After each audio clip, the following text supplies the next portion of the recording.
Cred că te-am văzut pe stradă, sau poate doar mi s-a părut. Acum te văd în orice fată.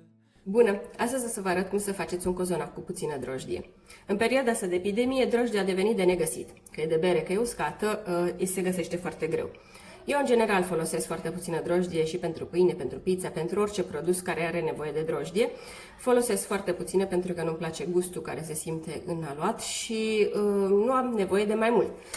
Când o găsesc drojdia de bere, o tai în bucăți și o congelez. De exemplu, un cubuleț de 25 de grame îl împart în 6 sau în 8, depinde cum să reușiți să-l tăiați, depinde de proaspețimea lui și după aceea îl voi congela. Din acest cubuleț, pentru cozonacul nostru, am luat 3 bucăți. 3 bucăți care corespund la 6 grame. Dacă nu aveți drojdie de bere, folosiți doar 2 grame de drojdie uscată. Este destul. Dintr-un 2-3 grame de drojdie puteți să faceți foarte bine o pâine de 600-700 de grame de făină. La fel și pentru pizza. Aveți nevoie doar de un pic de timp de despire mai mult. Pentru acest cozonac, pentru 2 cozonaci avem nevoie de 1 kg de făină. Pregătiți-vă un pic mai mult de 1 kg de făină, pentru că depinde de puterea de absorție a făinii, va intra mai mult sau mai puțin făină. Eu folosesc o făină numărul 2, o făină măcinată pe piatră, pentru că este mult mai bogată în fibre, în general corespunde la o făină semi-integrală. Nu folosesc făină rafinată, făina care aveți, că integrală, semi-integrală sau foarte rafinată, deci 3 nule, folosiți făina care aveți după gusturile noastre, dar nu mai puțin de 1 kg. Să aveți pregătit un pic mai multă făină cu voi. Deci 1 kg de făină, 500 de grame de lapte, prefer să cântăresc toate ingredientele, 500 de grame de lapte întreg, deci cu grăsime. Mai avem nevoie de 5 gălbenușuri și 2 ouă întregi. Albușurile ouălor noastre separate le vom folosi la umplutură, deci avem 5 albușuri puse deoparte. La aceste 5 albușuri vom adăuga și o linguriță de sare. Întotdeauna dulciurile vor avea și sare, ca să întățească gustul. Peste ouăle noastre puneți gălbenușurile și le lăsați sarea peste gălbenușuri și le lăsați deoparte. Se pune înainte ca să întărească culoarea ouălor noastre. Astea sunt un pic mai galbene pentru că sunt ouă de țară. Și le vom lăsa deoparte. Mai avem nevoie de 300 de grame de zahăr. Depinde după gustul vostru, 300, 250 de grame, depinde dacă vă place mai dulce, folosiți 300 de grame de zahăr. Mai avem nevoie de o coajă rasă de la o lămâie, dacă aveți o lămâie biologică mai bine, dacă nu o spălați foarte bine pentru că în general sunt tratate.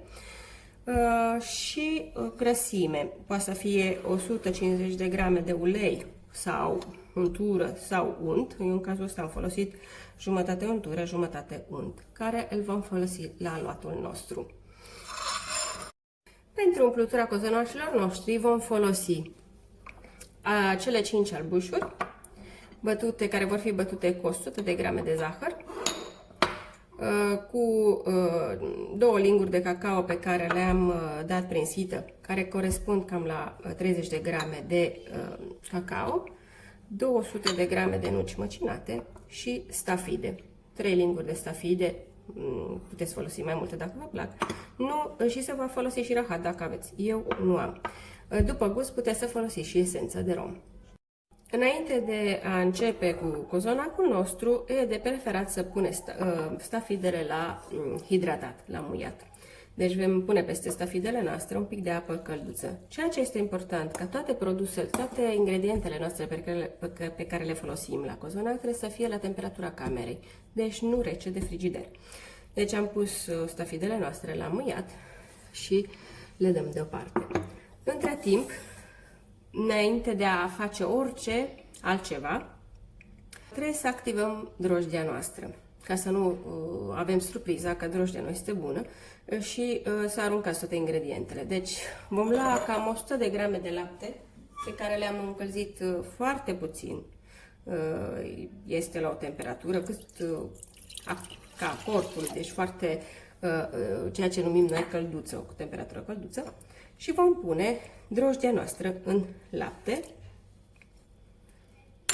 cu puțin zahăr. Luăm din zahărul nostru cam o lingură de zahăr și o punem în lapte. Amestecăm puțin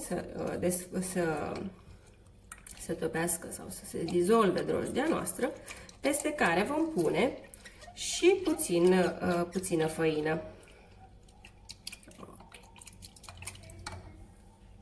Odată ce s-a dizolvat foarte bine drojdia noastră, vom adăuga din făina care avem la dispoziție, deci dintr-un kilogram de făină vom adăuga vreo 2 linguri de făină, ca să activăm drojdia noastră și o vom acoperi și dacă drojdia este bună, după un sfert de oră, 20 de minute, vom vedea că își crește nivelul.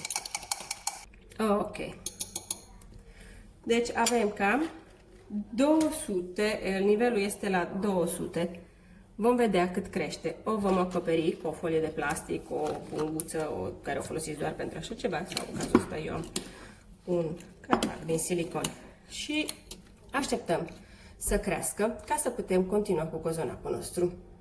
După 20 de minute, e sigur că drojdia noastră este bună, pentru că era la 200, unde este indicat la 200, și acum suntem la 350 și tocmai a explodat. Deci putem să o folosim.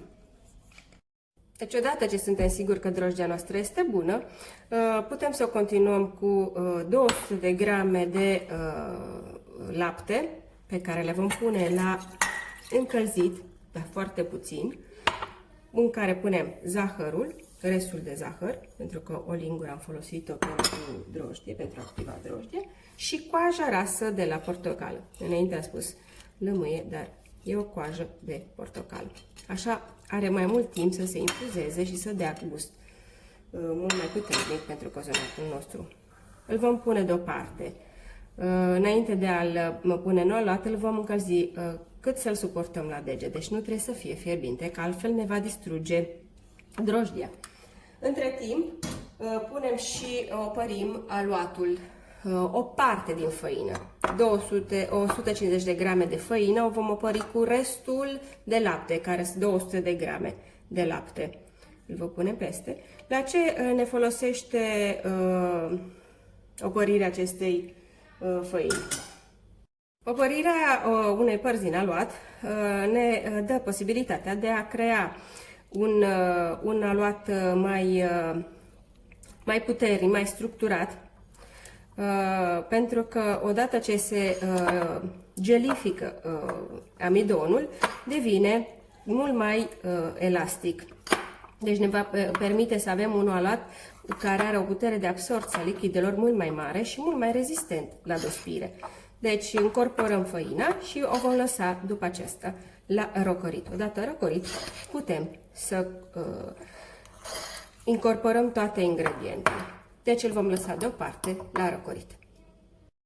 Ok, aluatul nostru opărit s-a răcorit, nu este rece, este la temperatura camerei, după 10 minute s-a răcorit. Deci începem să facem aluatul cozonacului nostru. Deci punem aluatul nostru opărit. Punem întâi tot ce este lichid în afară de aluatul nostru. Vom pune ouăle care au fost puse separat cu o linguriță de sare. Vedeți, s-a intensificat culoarea. Sunt ouă de țară, deci sunt deja ele închise la culoare. Vom pune și laptele, care cu cele 300 de grame de zahăr, din care vă aduc aminte, am luat o lingură ca să activăm drojdia, în care am pus și coaja noastră de rasă de portocală.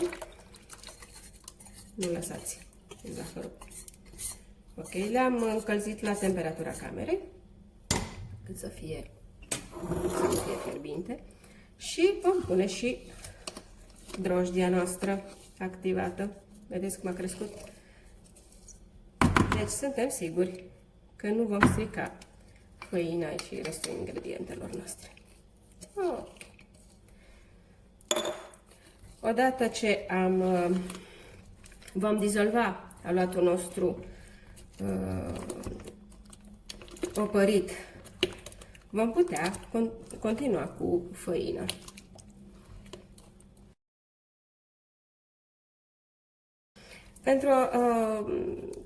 Pentru cozonac, în general, se știe că trebuie multă muncă.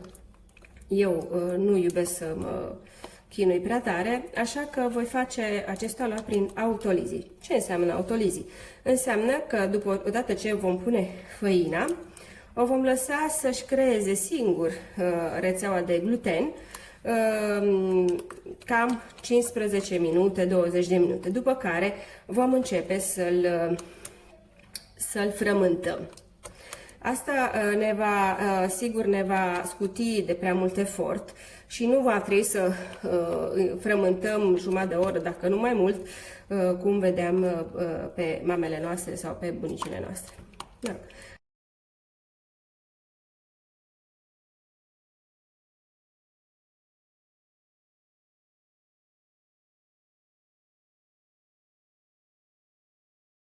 Cred că e de ajuns. Okay. Întâi se vor pune produsele sau ingredientele lichide, după care vom adăuga încet făina și nu invers, pentru că altfel să riscăm să nu poată făina noastră să absorbă tot lichidul. Deci punem o parte. Ok.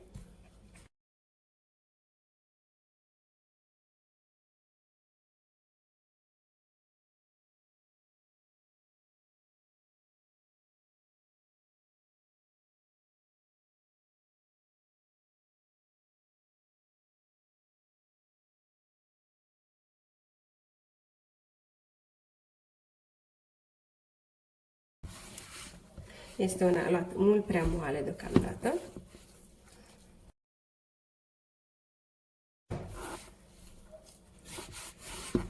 Ok, adunăm foarte bine aluatul de pe margine.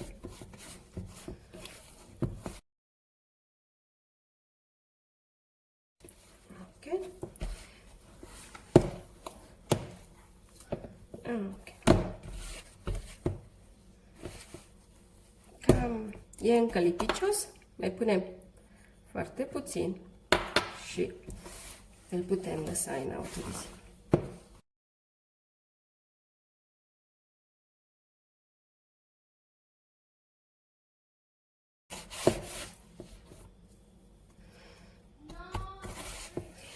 Ok, nu trebuie să fie foarte lipicios, la care vom adăuga, vedeți, e încă lipicios, dar vom pune o parte din grăsime. În cazul ăsta eu am untură, jumătate de unt. Nu-l vom pune pe tot deocamdată.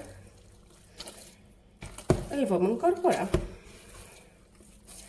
și îl vom lăsa să-și formeze rețeaua sa de gluten în autolizie.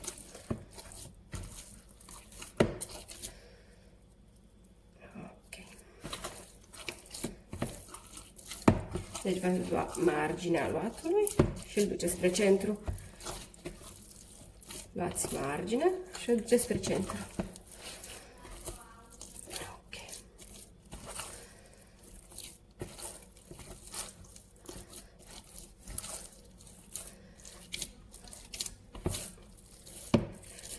Ok, odată ce s-a incorporat grăsimea noastră, îl lăsăm acoperit cam 15 minute. Odată ce s-a format rețeaua sa de gluten, vom adăuga jumătatea de grăsime și va începe procesul său de dospire. Ne vedem peste 15 minute, între timp îl acopăr și ne vedem peste 15 minute. Deci după 15 minute de autolizii, continuăm să facem aluatul nostru. Deja este un aluat mult mai elastic. S-a format deja rețeaua sa de gluten. Vedeți? Ok. Deci punem și restul de un pic de grăsime din nou. O incorporăm. Jumătate. Un sfert cât era. Încercăm să o luăm. Să incorporăm. Deci nu e nevoie să o frământați, dacă vă place să o frământați și să o obosiți, o luați ca pe gimnastică, n-aveți decât. Dacă nu, lăsați 15 minute în autolizii și evitați să vă chinuiți prea tare. incorporăm bine restul de grăsime. Nu se pune toată deodată, că altfel nu are timp să se absorbe tot uleiul, toată grăsimea, untul, ce folosiți voi. Ok?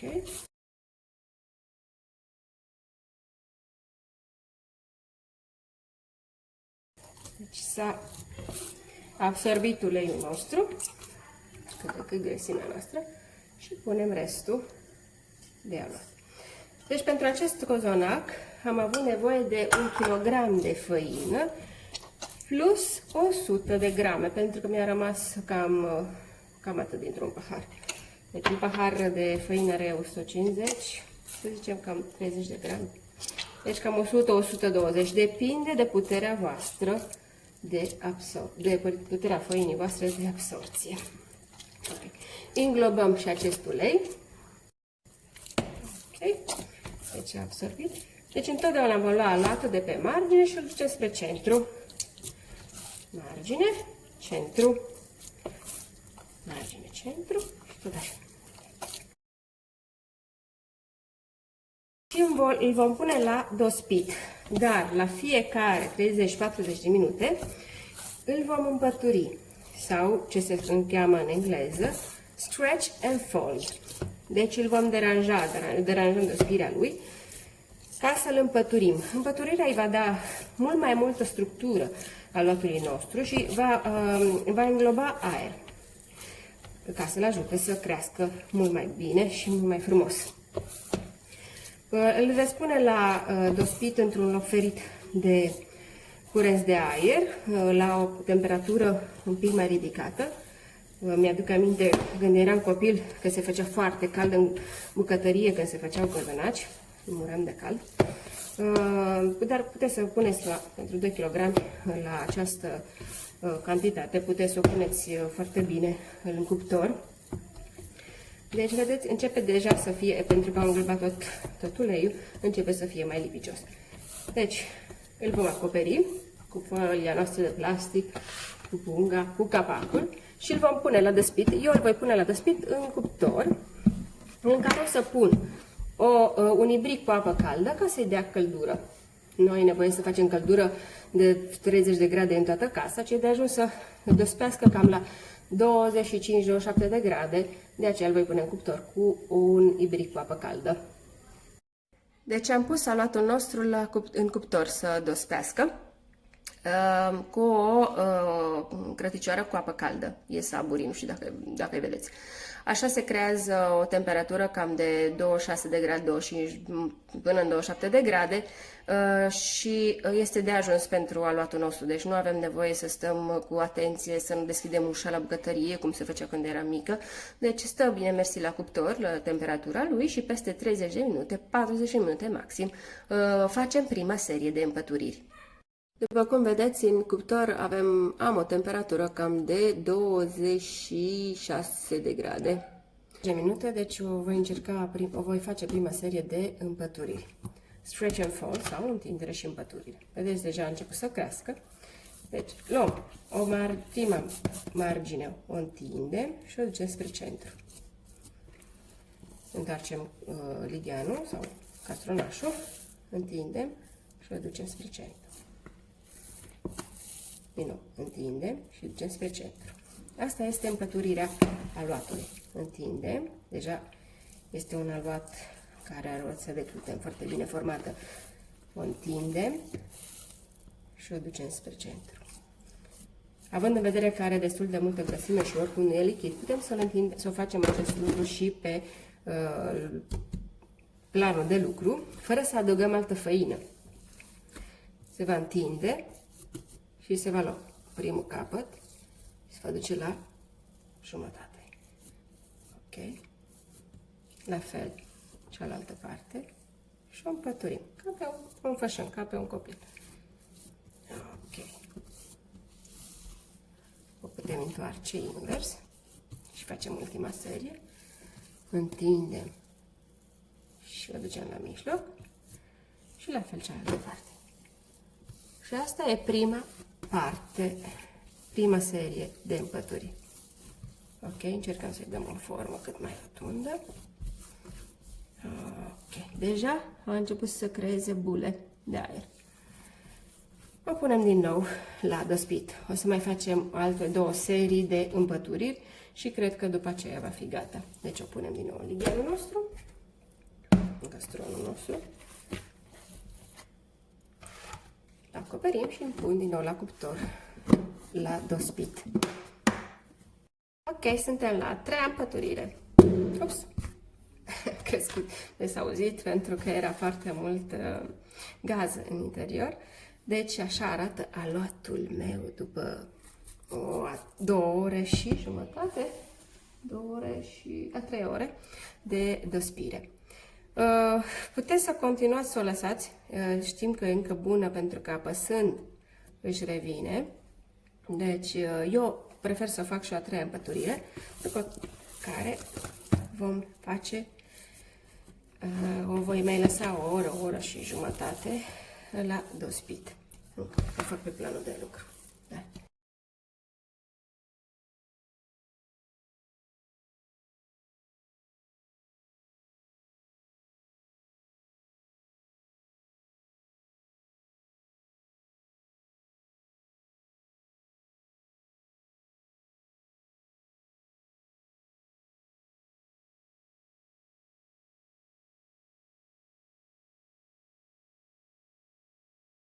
Acoperim și îl punem din nou pentru alte 40 de minute, o oră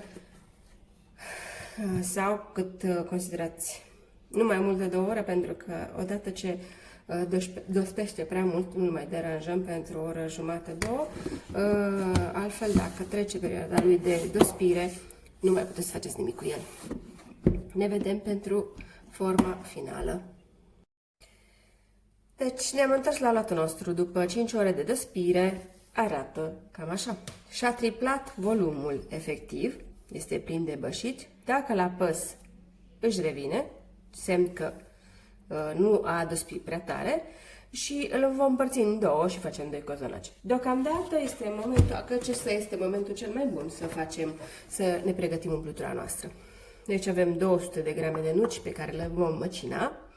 Avem stafidele care au fost hidratate, 330 de grame de cacao sau 2 linguri și albușurile noastre, cele 5 albușuri pe care le vom bate cu 100 de grame de zahăr și un praf de sare.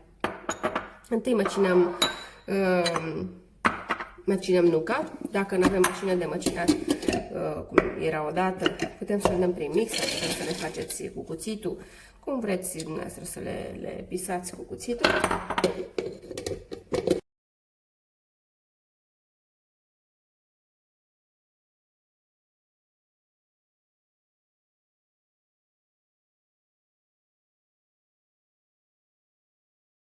Și vom bate albușurile, cele 5 albușuri, cu 100 de grame de zahăr și cu un praf de sare.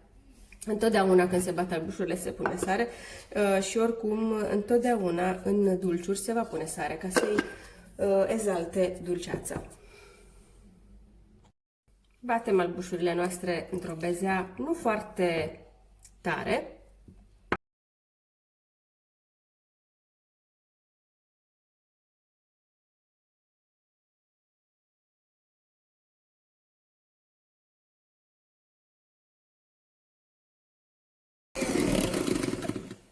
Asta este consistența pe care o căutăm.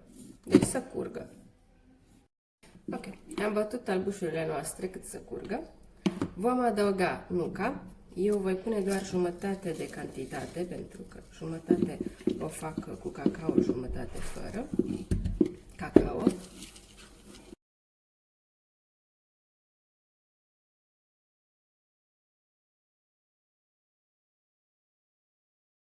Care voi adăuga cacao.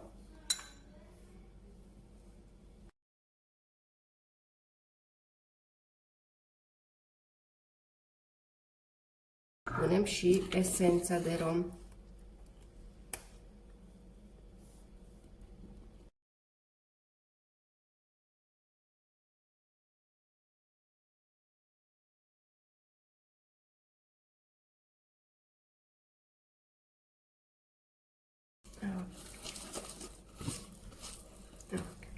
Nu e nici tare, nici foarte moale. Acum împărțim aluatul în două. Ca să pregătim, să punem cozonacii noștri, eu îi voi folosi două tăvi de 28 pe 12, 28 lungime, 12 lățime și voi folosi hârtie de copt. Hârtie de copt, care va învăina pe calitate să se așeze mai bine. Totodată voi pune cozonacul, voi pune întâi cozonacul pe foaie și după aia îl pun în tavă. Deci, întindem un pic de făină și încercăm să împărțim aluatul nostru în două. Ce frumos este și ce frumos miroase.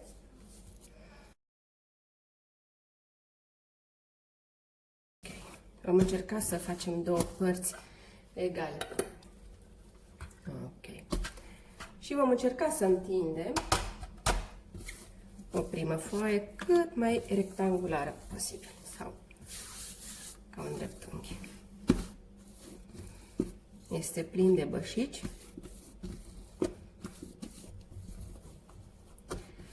Trebuie să aibă o grosime cam de 1 centimetru. Pun la sucitorul și punem un pic de făină.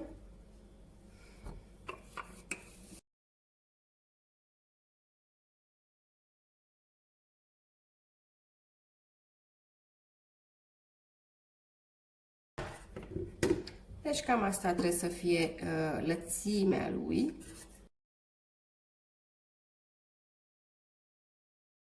Trebuie să fie cam de 1 centimetru. Ok. Vom pune un pic, da?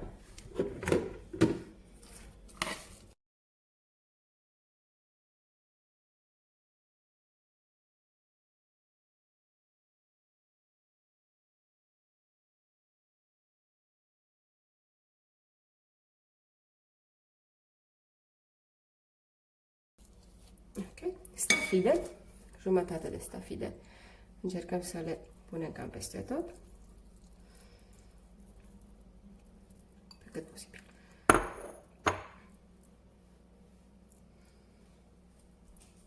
Ok. Jumătate din cantitate, pentru că se va duce jumătate în cealaltă. În cealaltă zonă. Deci încercăm să-l rulăm. Ok.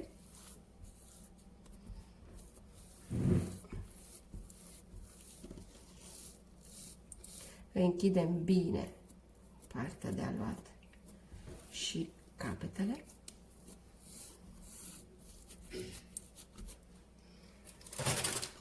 Punem pe tava noastră, punem pe hârtia care am ușă și așa ne ușor după aceea să scoatem. Punem din nou la prostit. Cam o oră va trebui să stea acoperit cu folie de plastic la loc în cald și cam peste o oră, când își dublează un pic volumul, îl vom pune la cuptor la 200 de grade, 180-200 de grade pentru primele 10 minute, după care vom micșora intensitatea căldurii. Depinde întotdeauna de cuptor. Au trecut cam 45 de minute și, cum se poate vedea, cozonacii noștri au crescut. Deci putem să-i punem în cuptor. Cuptorul este deja încins la 180 de grade sau la foc mediu spre tare. Îi ungem cu un pic de gălbenuș de ou diluat cu lapte. E o jumătate de gălbenuș și cu lapte. Dacă nu vreți să... asta îi va schimba culoarea, îl va face un pic mai rumen, dar să aveți grijă pentru că se poate părea ars. Deci îl veți urmări. Și vom pune la cuptor pentru primele 10 minute la un foc ceva mai tare, deci cam 180 de grade, 200, depinde întotdeauna de cuptorul noastră. Iar după 10 minute îl vom da la foc mai mic, cam la 170 sau foc mediu, la focul de gaz. Repet, întotdeauna va depinde de puterea cuptorului nostru, îl cunoașteți mai bine. Deci, prima dată, pentru primele 10 minute la foc mai puternic, mai mare, să zicem foc mare, la cuptorul electric cam la 190-200 de grade, iar după 10 minute nu deschidem cuptorul, dar coborâm temperatura. Deci, le punem cuptor la jumătatea cuptorului.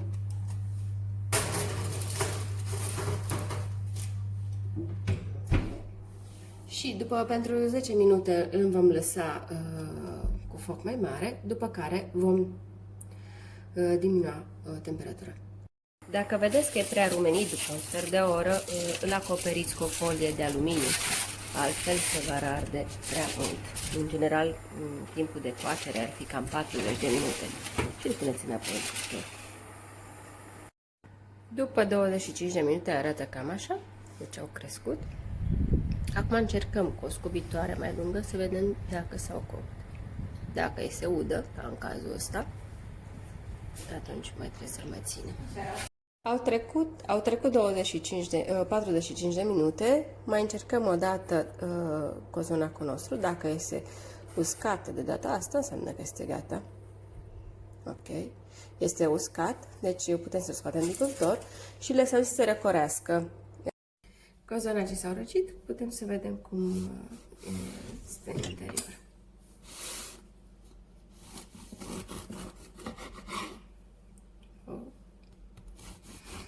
Miroase divin.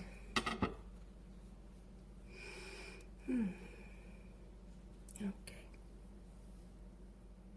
Asta e cu cacao.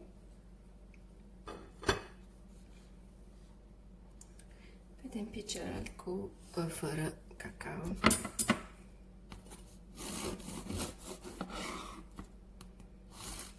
Stafide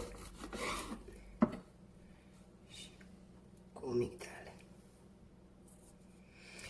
Deci se poate 4 ore de dospire, 4 ore și jumătate, plus o altă, aproape o oră de dospire în forme. Coacerea cam vreo 45 de minute, depinde de cuptorul vostru. Deci cozonac cu foarte puțină drojdie se poate face. Poftă bună! Încercați!